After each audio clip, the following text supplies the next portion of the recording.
Hi there, welcome back to the 9th episode of Project Pokédex and Pixelmon in Minecraft. To start off, quite a surprise, I found a Zamazenta that spawned right in front of my house. I didn't really know what to do. This is my first legendary and I didn't have like a ton of Ultra Balls or anything crazy.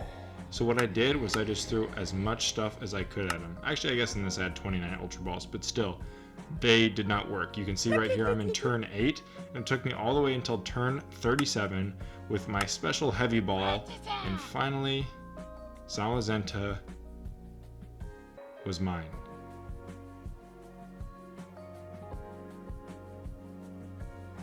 Strudel. I was so excited, and this was not only my first legendary, but I'm pretty sure the new highest leveled member on my team, so this was going to be a big deal for leveling and all kinds of boss battles and fights. Yeah, Zamazenta to start the episode, that's pretty sweet.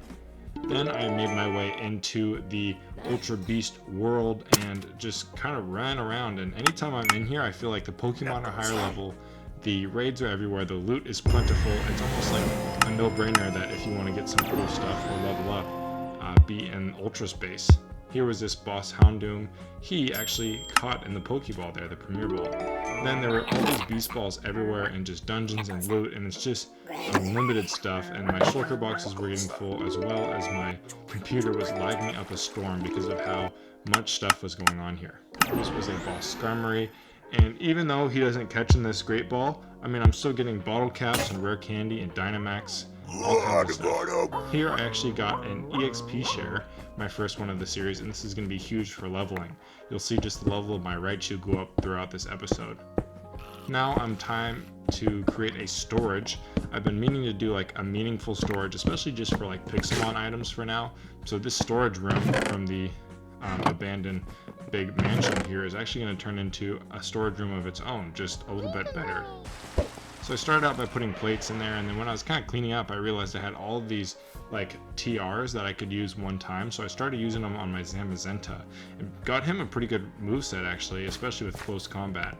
So I wanted to put it to the test, and I brought Zamazenta over to these trainers, and they were only level 40, and so with EXP shares and a level 70 Zamazenta with some new moves, it was easy work. And then when I was off exploring, I saw this beach ball electrode, and I thought, this has to be mine. I haven't even caught an electrode yet. I was pumped to catch him, and right away he blew himself up. So I don't know what to say else about that, but yeah, later on a Zacian spawned on me, and this one wasn't even by my house. This was just out in a random forest, and I was looking for Bulbasaur, but I'll take this. So a level 70 Zacian, and I thought, oh, for sure I'm going to run out of Pokeballs. This is going to take forever. And believe it or not, on turn 10, a Heavy Ball again caught this Zacian. So if I ever going to catch legendaries in the future, Heavy Balls might be the way to go for now. So I've got both Zacian and Zamazenta in the beginning of the episode pretty much. And then a Mega Beedrill spawned, and this guy looked like easy work, especially with my level 60 Volcarona now. And so after one attack, or not one attack, but a few here with Flame Wheel and a burn effect, he was going down. And this is when I learned close combat. After the Beedrill event, I realized I was in a biome with all kinds of new Pokemon, so throughout this episode I didn't necessarily show all of it, but I was catching tons of Pokemon. That's why I'm doing most of this exploring, is looking for new biomes. Here I caught a boss Staryu. Then another raid den. These things are showing up everywhere, and I caught didn't catch the Kricketot. I guess he's too overpowered. I'll miss him. But yeah, I'm crafting lots of Pokeballs because of how much exploring I've been doing in this episode. It's starting to hit me. I'm like 9 episodes in and I haven't even completed half the Pokédex yet, which, you know, is a pretty hard thing to do, but I would think if I want to speed up my rate here per episode, I'm really going to need a way to make more Pokeballs. So for now, here was my stash. I made quite a few, honestly, like enough to catch a couple hundred Pokemon, and so now I'm running off into the wilderness to go look for some new ones. Here was a Tauros to start my hunt. And also I'm finding all these villages and like new loot as I'm exploring, which is pretty sweet. And part of this village I thought, you know what, I need a couple of decorations for when I actually like make my base look better. So I was grabbing all sorts of things.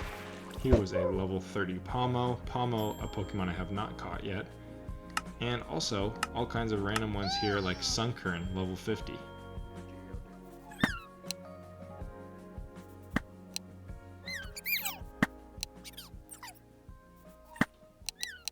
Here was a Cutiefly too that I haven't caught, and it was in this redwoods biome, and so I guess there was tons of Pokemon that I haven't caught yet.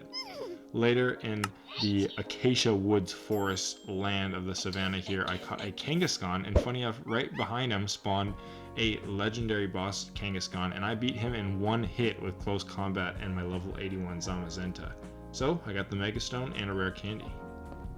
Here was another ultra portal, or ultra space portal, and I hopped right in because I knew what was in store for me. All kinds of good Pokemon. This time I just had so many Pokeballs, I thought, well, I'll just throw them around, see if I catch anything. And you know, enough Pokeballs thrown actually catches a few Pokemon, I'm starting to find out. Here I was in a new biome, and then the craziest thing happened. A shiny Mimikyu spawned. Shiny Mimikyu, like one of the coolest Pokemon I could have found here, and it was shiny. And I don't know how rare Mimikyu was. I was seeing a few of them, but the fact that the one shiny Pokemon was a Mimikyu, my mind was blown. So I caught him. I made myself very careful, and then also this like weird form Porygon spawned. I know that's happening in Pixelmon. There's like these different form Pokemon. It's called an alter form, I guess, and so I caught him, and now I have a Porygon, and a special form one, albeit.